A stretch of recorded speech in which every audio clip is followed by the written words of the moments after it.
চলে না বাবা, নবী কষ্ট করে চালাই বেড়ায়। এখন কি করবো, আমার টানে সংসারের খরচ জানেন না। কষ্ট হয়, অনেক কষ্ট হয়। মনে করে যে তখন মনে হয় যে দুনিয়াত না থাকলেই ভালো, এত কষ্ট হচ্ছে। মানুষের ঘর বাড়ি সরা হারা হারা না এরকম ভাঙ্গা লাগে। আর মানুষের কান্দাকাটি দুর্যোগ কত গেছে সামনে, গত বছরই যে দুর্যোগটা গেছে, এক রাতে বহু জমি ভেঙে গেছে, ঘর দুয়ার ভেঙে নিয়ে গেছে। আমি করি পেটের দুঃখে করি, আনকার যাবো না, জোর জমা না, নিজের নাই জোর জমা, পোলাফানকে বার দেয়, বুড়া বুড়ি বার দেয় না।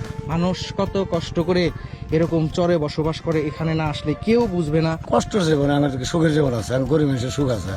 10টা নদী ভাঙা দিচ্ছি, 10 জায়গায় এবার থাকছি। কিছু নাই, একজনের থেকে লাভের রুটি আনি ওইদিকে বাড়ি করছিলাম, হেরা করা দিচ্ছি। এই অসুস্থ হয়ে গেছি এই গরমে, সকালবেলা রুটি খাইছিলাম, এই যা হইনো খালি পানির দিন চলছি, ভাতটা কিছু খাই না। গরম মানে পাও পুড়ে যাচ্ছে একবারে, খুব খারাপ অবস্থা। এখানে চাল দিলে মুড়ি হয়ে যাবে।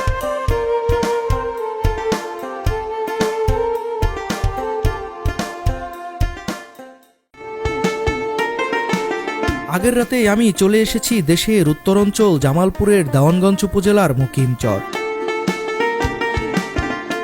এখান থেকে একটি ইঞ্জিন চালিত অটোতে রওনা দিয়েছি দুর্গম হাতিমারা চরের উদ্দেশ্যে। ভারতের মেঘালয় রাজ্য থেকে বয়ে আসা জিঞ্জিরা নদী। নদী পার হয়ে চোখে পড়বে দেওয়ানগঞ্জ উপজেলার 100 বছর পুরনো সানন্দবাড়ির হাট। শান্ত নীরবতা হাটটি পার হয়ে আবার আমাদের ইঞ্জিন চালিত অটো চলতে শুরু করলো সামনের দিকে। আঙ্কেল, এই যে ঘেঘাট চর খেয়াঘাটটা কত দূর? এই যে সামনে একটু যায়, কত সময় লাগবে? এই অতিরিক্ত 2 মিনিট 3 মিনিট লাগবে। চারপাশে সবুজ প্রকৃতির চাদরে ঢাকা, মাঝ দিয়ে বয়ে চলা পিচঢালা রাস্তা। প্রচণ্ড গরম আর শুকনো বালুর উঁচু নিচু আঁকাবাঁকা রাস্তা দিয়ে প্রায় 1 ঘন্টার মধ্যে পৌঁছে গেলাম মোল্লার চর খেয়াঘাটে। বন্ধুরা, আজকে আমি এসেছি জামালপুরের দেওয়ানগঞ্জ উপজেলার মোল্লার চর খেয়াঘাটে। এই যে আমার সামনে যে খেয়াঘাটটি দেখতে পাচ্ছেন, এটি মোল্লার চর খেয়াঘাট। আর এই খেয়াঘাট থেকে কিন্তু একটি ট্রলারে করে যাব দুর্গম চরে। আজকে আমি এই দুর্গম চরের মানুষের জীবনযাত্রার পাশাপাশি চরটি ঘুরে ঘুরে দেখাবো। এখন যে ঘাটটি দেখতে পাচ্ছেন, এটি জামালপুরের দেওয়ানগঞ্জ উপজেলার মোল্লার চর খেয়াঘাট। এখান থেকেই গাইবান্ধা কিংবা কুড়িগ্রামের কয়েকটি উপজেলার চরবাসীরা তাদের বিভিন্ন প্রয়োজনে প্রতিদিন যাতায়াত করে থাকে এই ঘাট দিয়ে। বন্ধুরা, সামনে যে ট্রলারটি দেখতে পাচ্ছেন, ওই ট্রলারে করে আমরা দুর্গম চরে যাব। যেতে যেতে হঠাৎ করে আমার চোখে একটি জিনিস পড়লো। এখন শুকনো মৌসুমেও যে যমুনা কি ভয়াবহ রূপ নিতে পারে, এখানে এসে আমি বুঝতে পারলাম। এই যে আমার সামনে দেখতে পাচ্ছেন, এখান দিয়ে যমুনা নদী ভেঙে নিচ্ছে, প্রতিদিন কিলোমিটার কিলোমিটার ভেঙে যাচ্ছে। শুকনো মৌসুমে নদী ভাঙে, এই প্রথম আমি এখানে এসে বুঝতে পারলাম। আসলে এখানে যারা বসবাস করে তারা বলতেছে যে প্রতিদিন কিলোমিটার কিলোমিটার ভেঙে নিচ্ছে এই যমুনা নদী। আসলে এই সময় যদি এরকম ভাঙে, বর্ষার সময় এর কয়েক গুণ বেশি নদী ভাঙে।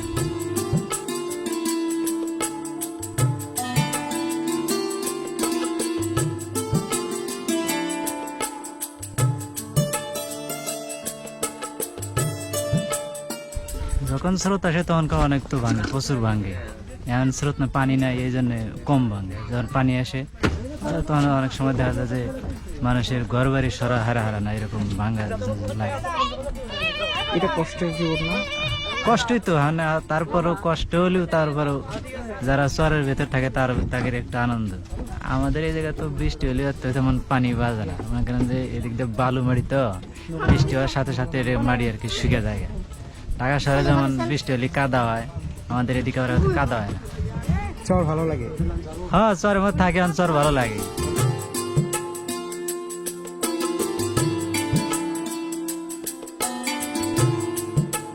সময় দেই নেই এখন পর্যন্ত। ওই ঘাটে যেসব যাবে সেসব সময় দেবো, একবারে এখান থেকে আরো আধা ঘন্টা যাইতে হবে, টাইমে যাবো সেসব।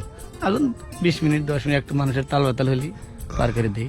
2 ঘন্টা না, এটা কোনো নির্ধারিত নাই বর্তমানে। আপনি সময় পার করে দেওয়া লাগবে, দিয়ে দেবো। অনেকে আছে দেখা গেল 1 ঘন্টার আগে ছাড়ে না, ওটা টাইম দেবো, ওটা পরে টাইম যখন আপনি নৌকাটা কাইমে যাবে বুঝছেন, ওখান থেকে এখানে টুটো হয়ে যাবে, তখন টাইম দেবে একটা হোক মানে দুইটা আপনি ওই একটা। টাইম অনুযায়ী আসলে আপনি ফোন দিবেন, এই টাইম তো আমার ওভার হয়ে যাবে এখন, খাওয়া তো থাকবে না, লোক অবদায় থাকবে।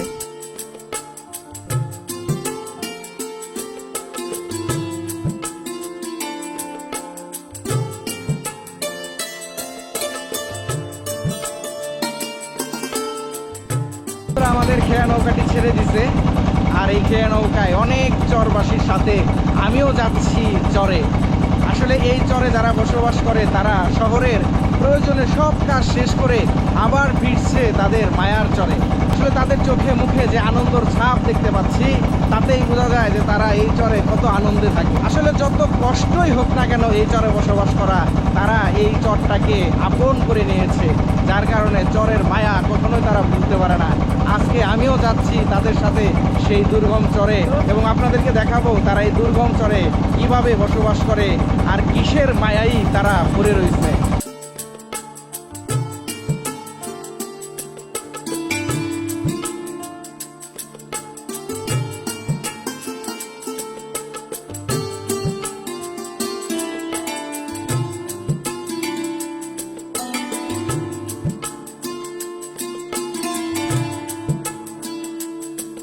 বন্ধুরা, আমরা চরে পৌঁছে দেখতে পেলাম প্রচণ্ড গরম এবং বালুর মধ্যে হেঁটে যাচ্ছি। সামনে একটি দাদিমা। দাদু, আপনি তো হাঁটতে পারতেছেন না, হ্যাঁ, কোথায় যাচ্ছেন এভাবে? নৌকা যাবো তারপরে তো হাঁটতে পারতেছেন না, না। কষ্ট হচ্ছে না? আম্মু? হ্যাঁ, আরাম পাই। তো আপনার সাথে আর কেউ নাই? বেটা আছে জীবনে। কোথায়? আসে না কেন? আসবে। আপনাকে ধরে দিয়ে আসতে হবে? হ্যাঁ।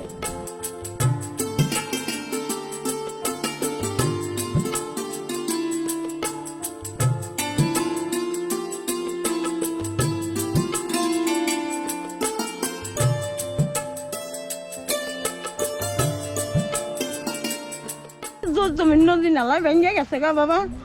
বেটা পড়ার নৌকায় থাকে, পড়ার গুরু হয় না, আদি উদি পাইলে টাইনা টিনা চলি বাকিরে। সংসার তো চলে না বাবা, নবী কষ্ট করে চালাই বেড়ায়। এখন কি করবো, আমার টানে সংসারের খরচ জানেন না, বাচ্চা তো খরচ করেন জানেন তো, তো এরকম সবাই। এখন টাকা পয়সার সমস্যায় বেড়ায়, চিকিৎসা করার হাতে নয়, পেটেই বাঁচাই মানে চিকিৎসা করে নিলে লাগতে হয় বাবা, বোঝেন না।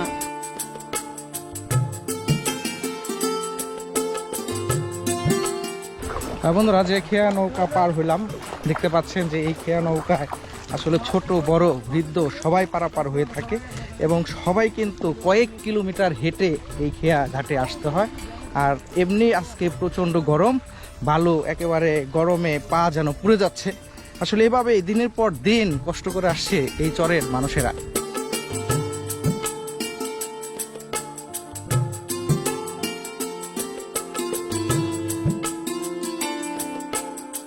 বন্ধুরা, আমরা নৌকা পার হইতে যায় জুতা ভিজাই গেছে, যার কারণে খালি পায়ে চর পাড়ি দিচ্ছি। এই যে বালু চর দিয়ে হাঁটতেছি, আসলে আপনারা যদি কখনো এরকম খালি পায়ে রোদের মধ্যে বালু দিয়ে হাঁটেন, একমাত্র আপনারা বুঝতে পারবেন এই বালু কি পরিমাণ গরম। এখন আমি যতই বলি আপনারা হয়তো বা বিশ্বাস নাও করতে পারেন যে পা পুড়ে যাচ্ছে, পায়ের তালা যেন পুড়ে যাচ্ছে। গরম মানে পা পুড়ে যাচ্ছে একবারে, খুব খারাপ অবস্থা। মুড়ির কথা বলবেন? মুড়ি এখানে চাল দিলে মুড়ি হয়ে যাবে।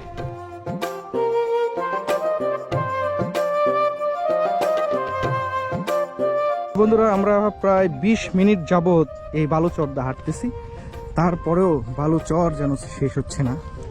আর এভাবেই হাঁটতে হবে আরো 30 মিনিটের মতো। কারণ ওই সামনে যে গ্রাম দেখতে পাচ্ছি, সেই গ্রামে আমাদের হেঁটে যেতে হবে। এই চরে মোটরসাইকেল এবং ঘোড়ার গাড়ি কোনো কিছুই পাচ্ছি না। এখন দুপুর, রোদের তাপমাত্রাও অনেক, আমাদের সবারই অনেক কষ্ট হচ্ছে।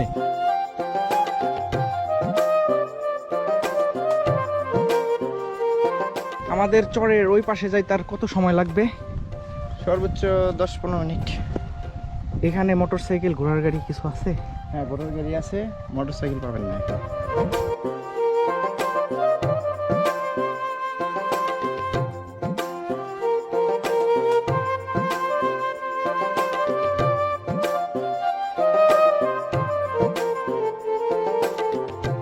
আমরা ওই দিকে ঘুরতে যাব আরো 1-1.5 ঘন্টা পরে। তো আপনার ঘোড়ার গাড়িতে যাওয়া যাবে? বর্তমান তো ক্যাব দিতেছি, তা যাওয়া যাবে, সমস্যা নেই। ফ্রি হবেন কখন? আজকে ফিরে আসি। বন্ধুরা, হাঁটতে হাঁটতে চরের মাঝখানে 3টি বাড়ি দেখতে পাচ্ছি। একেবারে ফাঁকা জায়গার মধ্যে 3টি বাড়ি। আমি এখন এই বাড়িগুলোতে প্রবেশ করব, যে এখানে যারা বসবাস করে তাদের সাথে কথা বলার চেষ্টা করব।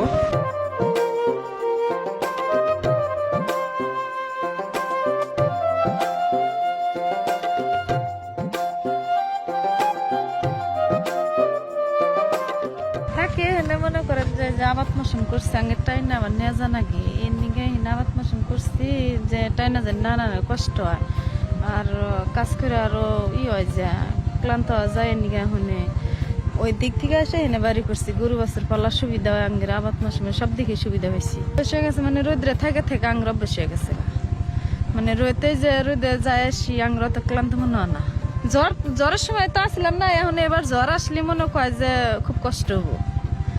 জ্বরের সময়, বন্যার সময়, জ্বরের সময়, এগুলোর সময় কষ্ট হবো। কেউ করে যে এখানে মনে করেন যে হবাই তো আইসি নতুন, এখানে থাকি নেঙ্কা যখন আরো বসে দিবো হবাই, আমরা 5-6 ঘর আইসি আরো বসে দিব। এর মধ্যে আমরা নদী ভাঙা মনে করেন যে আমার এই বয়সে আমি 20 টানা দিলাম, কষ্ট হয়, অনেক কষ্ট হয়। মনে করে যে তখন মনে হয় যে দুনিয়াত না থাকলেই ভালো, এত কষ্টর সেতে এরকম মনে হয়।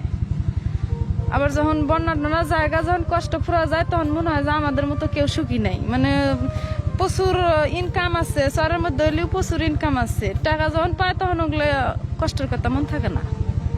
যাচ্ছে আমাদের এদিক নাই আর কি, ওই দিক হয়েছে, ওই দিক কারেন্ট আইসে, সমস্ত মনে করেন স্কুল মাদ্রাসা, তারপরে শিক্ষা বিক্ষার অনেক কিছু আছে। হাসপাতাল আছে? হ্যাঁ, হাসপাতাল আছে, প্রসেস ভালো আছে। কিন্তু আমাদের এখানে আমরা সবাই বাড়ি করছি নতুন, তো এর নিয়ে আমাদের এখানে কষ্ট হয়েছে।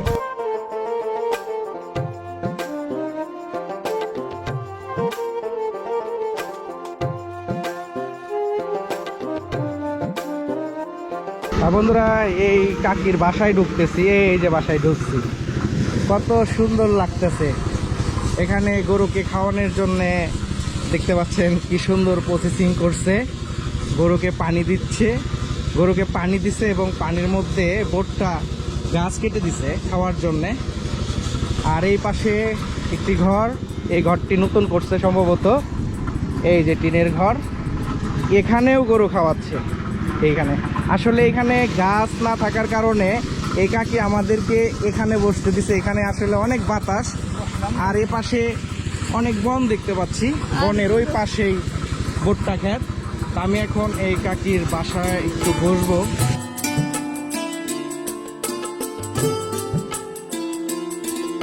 বন্ধুরা, এই ফাঁকা জায়গায় এই কাকির বাসায় প্রবেশ করতেছি। এখানে 3টি বাড়ি রয়েছে। এই যে ঢুকছি আমি, ঢোকার সাথে সাথে দেখতে পেলাম একটি দোতলা ঘর নতুন করছে, আর এই পাশে খড়ি দিয়া একটা ঘর করছে, সম্ভবত একটা রান্নাঘর। এখন এই যে বাহিরে রান্না করে, ফাঁকা জায়গা, উপরেও কিছু নাই, চারপাশেও কিছু নাই। বাতাস আসলে রান্না করা বন্ধ হবে, এটি রান্নাঘর হিসাবে ব্যবহার করে। পাশাপাশি আরেকটি জিনিস দেখতে পেলাম যে এখানে তারা একটি টয়লেট ব্যবহার করতেছে, খোলামেলা টয়লেট, খড়ি দিয়ে বেড়া দিয়ে রাখছে। উপরে ফাঁকা জায়গা দেখতে পাচ্ছেন, যে চরের ফাঁকা জায়গা। এবং এপাশে ঢুকতেই দেখতে পেলাম যে এখানে গরু খাওয়াচ্ছে, এক দাদিমা বসে আছে, এটি দাদিমার বাসা।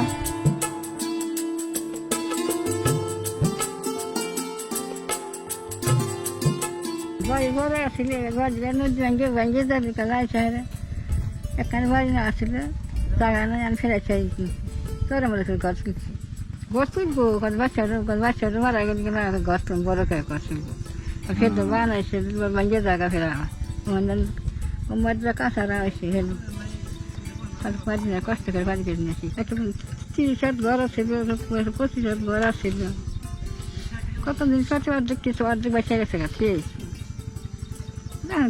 কষ্ট কোন জমা থাকে। এই কষ্ট হলে ওইখানে থাকবেন? কোন থাকবো বাইরে না, তো নাই, কোনো মতো খায়, খাটা খুঁড়া করে আর কামাই আমি খালি খাইতেছি আর কি করবো, তখন যাইছি কষ্ট করে নবী খাই কি করবো। ভালো মন্দ বসতাম, খাওয়া তো খাওয়া হয়নি, তো আগে যারা খাচ্ছি আমি খাই না। কিন্তু ওদের কিছু হয়নি। এই যে কাপড় দিয়ে ঈদের আগে এনে দিয়েছিল, এই কাপড় দিয়ে তাছাড়া কিছু না। আর তাই এখন কি করুন, তেহাউসা নিয়ে কি দিব এখন? আমি পেটা করে কোহা মজান বেড়া কি দিব আর বিটি আছে, একটু বেড়া আছে, সেগুলো এনে দিল। বন্ধুরা, যে দাদির সাথে কথা বললাম সেই দাদির ঘরটা আপনাদেরকে একটু দেখাই। এই যে ঘরের ভিতরে ঢুকতেছি, ঘরের এইখানে রান্না করে, ছোট ঘর, এবং পাশের ঘরে সম্ভবত ওনারা থাকে। এই যে এই ঘরে থাকে, ঘরের ভিতরে যাচ্ছি, এই ঘরে থাকে, ছোট ঘর। আর এত গরম লাগতেছে যে ফাঁকা জায়গা, আজকে প্রচন্ড রোদ ওঠার কারণে, উপরে টিন থাকার কারণে কি পরিমাণ গরম। এই গরম নিয়ে বাচ্চা নিয়ে এখানে থাকে তারা, কত যে কষ্ট করে থাকে এই ঘরে প্রবেশ করে বুঝতে পারলাম।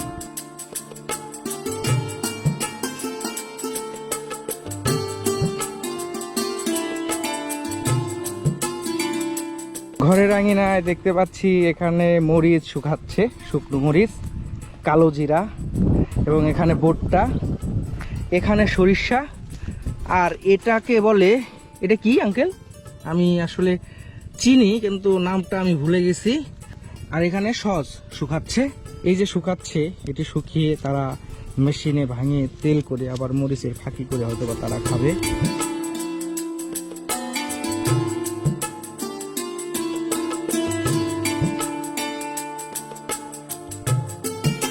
আমি করি পেটের দুঃখে করি, আনকার যাবো না, জোর জমা না, নিজের নাই জোর জমা, পোলাফানকে বা দেয়, বুড়া বুড়ি বা দেয় না, সেই জন্য এখন কর্ম করে খাই। নয়তো কি এখন কি কর্ম সময় হয় নাই তো আঙ্গিরে, আমি চোখে মুখে না দিয়ে খাই। জল সর সম্পত্তি টিয়া পয়সা বেড়া বিড়ি দিয়ে ফেললাম নি, বেটা বেটি বাপ মাই বা দেয়নি, নাই কোন দিন হ্যাঁ বাল বাচ্চাটি দেয় সেই বাজে, সেই জন্য করি না, করে কি করব বাবা, শোনা করাই নাকি। আপনি যদি গরম লাগে তখন আপনাকে দেখবে কে? এখন আশপাশি বেড়া পড়ছি, এখন দেখবই বেড়া ভিড়ি, হেসুমকে আর ময়রা যাবে নাহলে হেসুমকে আর বেড়া ভিড়ি ফালা দিব, অবশ্যই নিয়ে মানিয়ে দিব। কইরা যদি যায় অবশ্যই হেসুমকে 1 নালা দেখ 8 নালা দেখ হেসুম দিবই। লাভ কি তখন? হেসুম আর নাপ নাই, হেসুমকে আর দুঃখের বিষয় হেসুম আরো।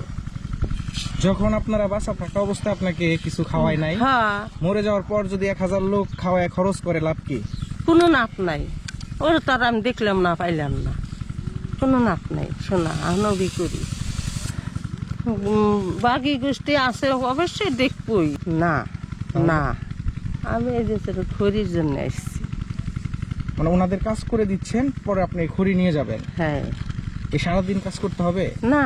আমাদের এলাকায় ভুট্টার বিখ্যাত, আমাদের এলাকায় ভুট্টা সবচেয়ে বেশি আবাদ হয়। আর কি কি আবাদ হয়? চলে চিনা, কাউন, আবার ধান, আরো অনেক কিছু। তো গ্রামের বাড়ি চলে যাবো, এখানে ভুট্টার মৌসুমরা তুলে নিয়ে গ্রামে চলে যাবো। আচ্ছা, আপনার গ্রাম কত দূর? এখান থেকে 25-30 মিনিট লাগে। ওই চরের নাম? ওই চরের নাম হাতিমারা, এটাও হাতিমারা, ওটাও হাতিমারা।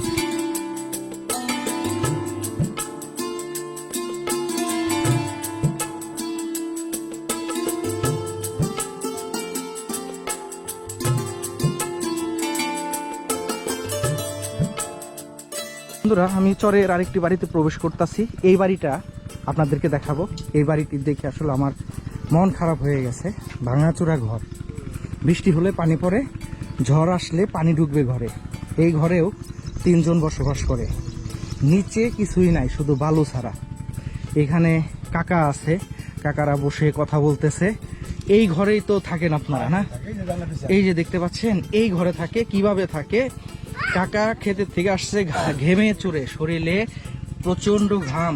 মানুষ কত কষ্ট করে এরকম চরে বসবাস করে, এখানে না আসলে কেউ বুঝবে না। এখানে রান্না করে এখানে পাতিল রাখছে, এখানে বসে খায়। আপনারা এখানে বসে খান? হ্যাঁ, এখানে বসে খাই। এই যে ভাঙাচোরা ঘরে কিভাবে থাকেন? ওবি থাকি, কাগজ দিতেছি, হুরা চাড়ার হুরে কাগজ দিতেছি, কাগজ দেওয়ার হুরা কাইসে দিতেছি। এখন যদি ঝড় হয় কি করবেন? জ্বর হলে আনো ওবি থাকা লাগবে, তাছাড়া আমার উপায় নেই। আর কোন যাম, মোকাবেলা করার শক্তি আনো ওই থাকা লাগবে, তাছাড়া বুদ্ধি আছে আমার, আল্লাহ সাথে থাকি। জ্বর কাজ না করলে তো আমরা ভাবতাম না, খেড়ে খা লাগবো, না খেড়ে বুদ্ধি আছে আমার, ওলানো চাল লাগবো না। গরম লাগলে এখন এই জায়গাতেই থাকা লাগবো, আর ওই বৃষ্টি আসলে এখানে থাকা লাগবো, ঝড় আসলে এখানে থাকা লাগবো। এখানে থাকা যায়, ফাঁকে তো আর ঘর দোয়ার আছে কি জায়গা জমিন নাই। কষ্টের জীবন, আমার সুখের জীবন আছে, আর গরিব মানুষের সুখ আছে। আর মানুষের কান্দাকাটি দুর্যোগ কত গেছে সামনে, গত বছরই যে দুর্যোগটা গেছে, এক রাতে বহু জমি ভেঙে গেছে, ঘর দুয়ার ভেঙে নিয়ে গেছে, বাসায় নিয়ে গেছে, বুঝছেন। দুর্যোগের মোকাবেলা করে আঙ্গার যতটুকু আল্লাহ বাঁচাতে রোগে থাকা লাগতেছে। এই জীবন কষ্টের জীবন আমাদেরই, আল্লাহ ওটাই সুখ মনে করে থাকি আর কি, বুঝছেন না। তাছাড়া তো আঙ্গারে এতগুলো দেখার ইয়া নাই তো। আর আমাদের কিছু সাহায্য প্রার্থনা যদি করার, নদী বান্ধানোর জন্য একটা ব্যবস্থা করে দিলে আমাদের একটা বিরাট একটা ইয়ে হইতো, বুঝছেন। এই যে একটু বান্ধে ছিল, ওতে আমাদের একটু সেভ হয়েছে। আর একটু যদি বান্ধে সরকার আঙ্গার পদক্ষেপ নেয়, আরও কিন্তু আঙ্গার ইয়ে হবে। জমি জমার বাসা উঠলে আঙ্গার অভাব নাই, জমি জমা নাই, অভাব আছে সামনে।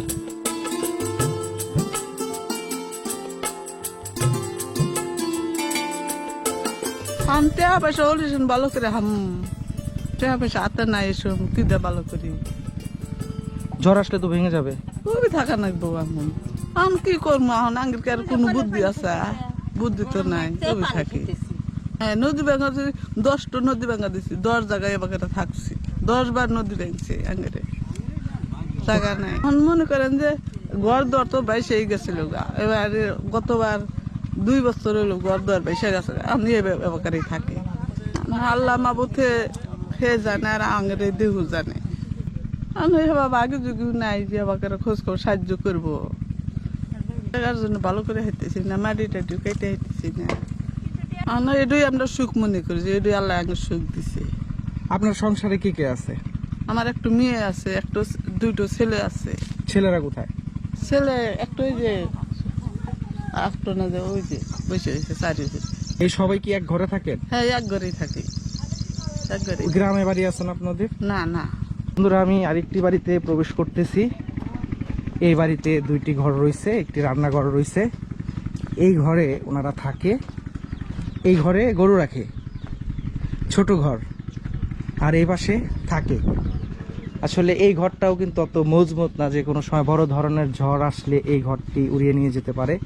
এখানে তারা গোসল করে, গোসল করার জন্য টিউবওয়েল ঘাটছে, পাশে ভ্রাম্যমাণ বাদে একটি টয়লেট রয়েছে। দরকার করতে গিয়ে জমা জমা সব পানির মধ্যে সব কই পাবো।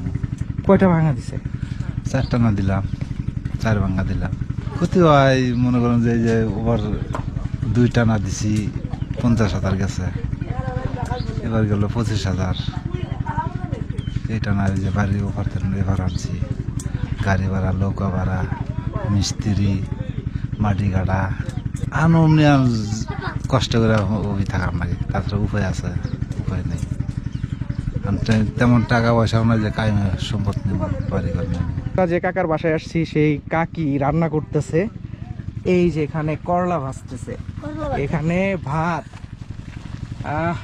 এই গরমের মধ্যে কেন রান্না করতেছেন? বানাইছি আমি পাক্কা না, রান্না তো করে সকালবেলা সবাই। সকালবেলা রুটি বানাইছি আর এই যে ভাজি করছি। এই যে গরম, এই গরমে টিকে থাকা যায় এত গরমে? বাবা এখন কি করবো, এখন কোন থাকতে হবে। গরু রানিলি এখন ফের আবার মিস্ত্রি খরচ মরচ দিয়ে তোলা লাগবো। তারপর এইখানে কেন বসবাস করবে না এই দুর্গম জায়গায়? বাবা নিজের জায়গা জমি নেই, কিছু নাই, সব নদী ভেঙে নিচ্ছে। কিছু নাই, একজনের থেকে লাভের উঠে আনি ওইদিকে বাড়ি করছিলাম, হেরা হরা দিচ্ছে। হ্যাঁ, হ্যারি ভাই, স্বাস্থ্য ভাই। কেন সরাই দিচ্ছে? হ্যাঁ হ্যাঁ, মানুষের জমিন বোঝেন না, আপনার জায়গা যদি না দেন আগে আফিক তো আছে। এ ভাই, এই যে ফেরা 25,000 টাকা খরচ করে এই যে বাড়ি করলাম, তাও দেন না, কুলান হয় না বাবা। এই অসুস্থ হয়ে গেছি গা এই গরমে। সকালবেলা রুটি খাইছিলাম, এই যা হইনো খালি পানির দিন চলছি, ভাতটা কিছু খাই না, জ্বর আইছে।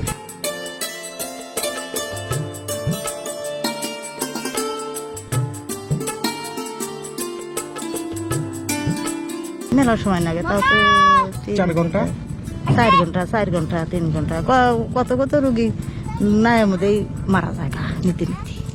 দেখলাম যে মনে করেন যে এই যে যেমন করেন যে খুব অসুস্থ লোকার তুলে হাইরা ওই নদীর পাশে গেলে গেলেও ওই বাচ্চা হয় মারা যায়, নাইতে ওই মাও মারা যায়, ঘুরে নিয়ে এসে মারিতে এ বাবা জাতি জাতি। হ্যাঁ নাগে তো আমি কিন্তু কষ্ট লাগলে আর কি করবো না না বাবা নেহাই নেই কে নিম কোন তো নদী নালা ভাঙ্গা শেষ হয়েছে একটু বেড়া আছিল তা বেড়ারও পাও কেটে যে ঘরে পরে আসছিল কত আসো তো আর কি করা যাবো এখন দেখ খেত খোলা ভাঙ্গা যায় যে দেখ জিনিস সাথে ক্ষতি হয়ে যায় জিনিস সাথে বাইসা গৈসা যায় আল্লাহর 12 বছরই আমার পানি ওঠে ক্ষতি হয় যে হ্যাঁ সেই জন্য কান্দাকাটি করে তারপরেও কেন চরে বসবাস করে?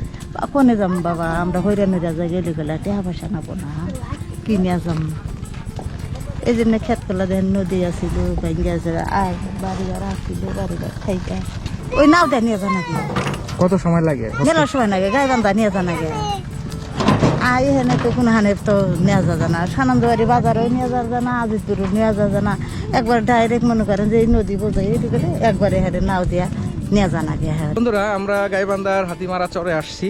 আজকে আমার সাথে আছে আমার ছোট ভাই নিমির এবং আমার আরেকটি ভাই, এই যে এই ভাইয়ের বাসা এইখানে। আসলে ভাইয়ের বাসাতে রাতে ছিলাম। তো আসলে এই চর দিয়ে ঘুরতে ঘুরতে যে জিনিসটা আমার কাছে শুনে অবাক লাগলো সেটি হচ্ছে এখান থেকে গাইবান্ধা শহরে যেতে সময় লাগে 2 থেকে 3 ঘন্টা। আর এর মধ্যে যদি কখনো স্ট্রোক করা রোগী বা ডেলিভারি রোগী নিয়ে যায় অনেক সময় রাস্তায় মারা যায়। আসলে এটি এমন একটি দুর্গম চর যে চর থেকে মানুষের যাতায়াত সত্যি অনেক কষ্টের।